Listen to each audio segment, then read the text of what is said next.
ईश्वर ने नर्स इसलिए बनाई कि कोई तो हो जो दूसरों की जिंदगी के लिए संघर्ष कर सके, जिसका दिल सेवा से भरा हो, जो खुशी से 24 घंटे तैयार रहे, जो त्याग के लिए हमेशा तैयार रहे। ईश्वर ने कहा कोई तो ऐसा हो जो जीवन मृत्यु को देख सके, रक्त से डरे नहीं, जो रोते हुए बच्चे को शांत कर सके, जो घबराए हुए माता पिता को आराम दे, जिसके हाथों में ऐसा जादू हो कि सुई की चुभन महसूस भी ना हो सके, लेकिन वो जानता हो कि चमत्कार रोज नहीं हुआ करते, जिसमें कोमलता गरीब और अमीर दोनों के लिए एक जैसी हो, जो दूसरों के दर्द को महसूस कर सके, जो दयावान हो, बुद्धिमान हो, रचनात्मक हो और विनम्र हो, जिसमें अपनापन हो। इसीलिए तो भगवान ने फ्लोरेंस नाइटिंगेल को हमारे बीच चमत्कार बनाकर भेजा। उन दिनों लोग अंधविश्वास के कारण चिकित्सा शास्त्र पर ध्यान न देकर तांत्रिक विद्या पर विश्वास करते थे। चाहे कोई भी समस्या हो, वो तांत्रिक या ओझा के पास जाते थे। इस अंधविश्वास में विश्वास बनाने के लिए, अंधेरे को दूर करने के लिए फ्लोरेंस नाइटिंगेल ने एक प्रकाश के रूप में 12 मई 1820 में इटली के फ्लोरेंस नाम की सिटी में जन्म लिया। इस सिटी के नाम से ही इसका नाम फ्लोरेंस नाइटिंगेल पड़ा। इनके माता पिता बहुत अमीर परिवार से थे और उनकी एक बड़ी बहन भी थी, जो सभी लोग इंग्लैंड में रहते थे। फ्लोरेंस नाइटिंगेल बहुत ही सुंदर, विनम्र, दयावान और समझदार थी। बचपन से ही उन्हें लोगों की सेवा करने में बहुत दिलचस्पी थी। वो हमेशा किसी न किसी प्रकार से लोगों की सहायता करती थी, चाहे वो पशु, पक्षी या अन्य कोई जीव क्यों ना हो।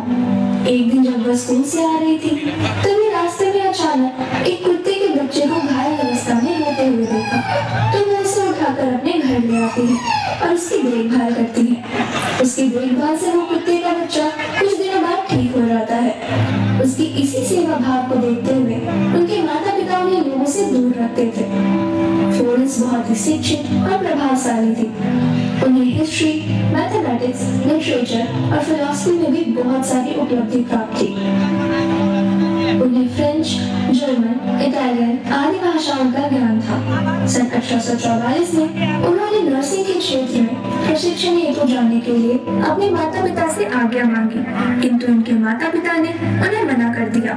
उनका कहना था कि फ्लोरेंस को अब शादी कर लेनी चाहिए और खुशी खुशी अपना जीवन यापन करना चाहिए, क्योंकि 19वीं शताब्दी में नर्सिंग प्रोफेशन को काफी नीच समझा जाता था और पैसे भी बहुत कम मिलते थे और सम्मान भी नहीं मिलता था। लेकिन फ्लोरेंस के सामने उनके माता पिता की एक न चली और उन्होंने उसे पढ़ने के लिए जर्मनी जाने की इजाजत दे दी। 22 अगस्त 1853 में फ्लोरेंस नाइटिंगेल ने नर्सिंग की पढ़ाई पूरी कर ली एवं उन्हें लंदन में जॉब मिल गई।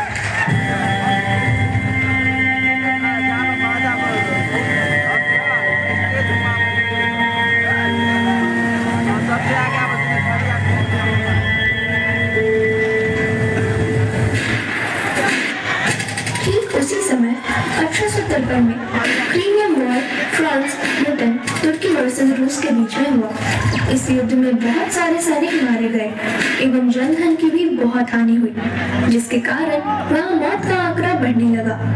इसका एक विशेष कारण कोलेरा बीमारी भी थी। उस समय ब्रिटेन के युद्ध मंत्री सिडनी हर्बर्ट थे, जो फ्लोरेंस को काफी समय से जानते थे।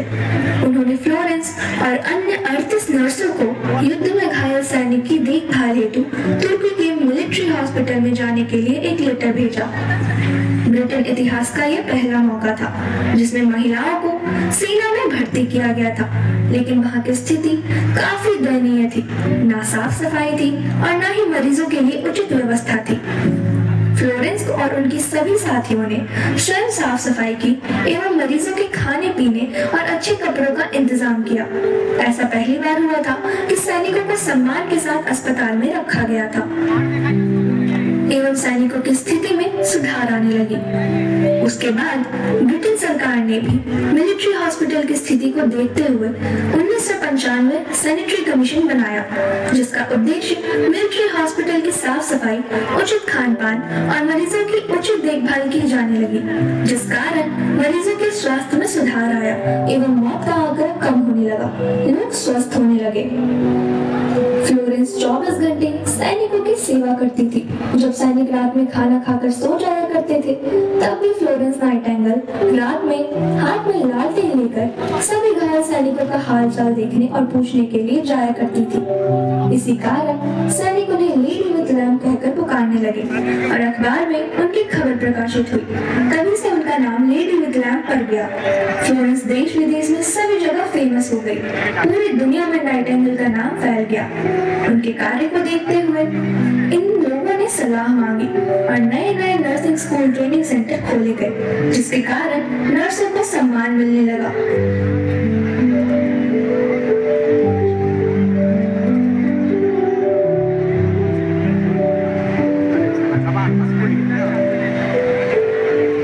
और नर्स की बहाली भी आने लगी। फ्लोरेंस नाइटिंगेल ने 300 से ज्यादा बुकें लिखी है और बहुत सारी भाषाओं में योग्यताएं भी हासिल की। इन्होंने नर्सिंग प्रशिक्षण केंद्र की स्थापना की, जो आज भी नर्सिंग प्रशिक्षण का आदर्श माना जाता है। ये विश्व की पहली महिला थी जिन्हें 1907 में ऑर्डर ऑफ मेरिट के सम्मान से लंदन में सम्मानित किया गया था। इसीलिए प्रति वर्ष उनकी याद में 12 मई को इंटरनेशनल नर्सेस दिवस के रूप में मनाया जाने लगा।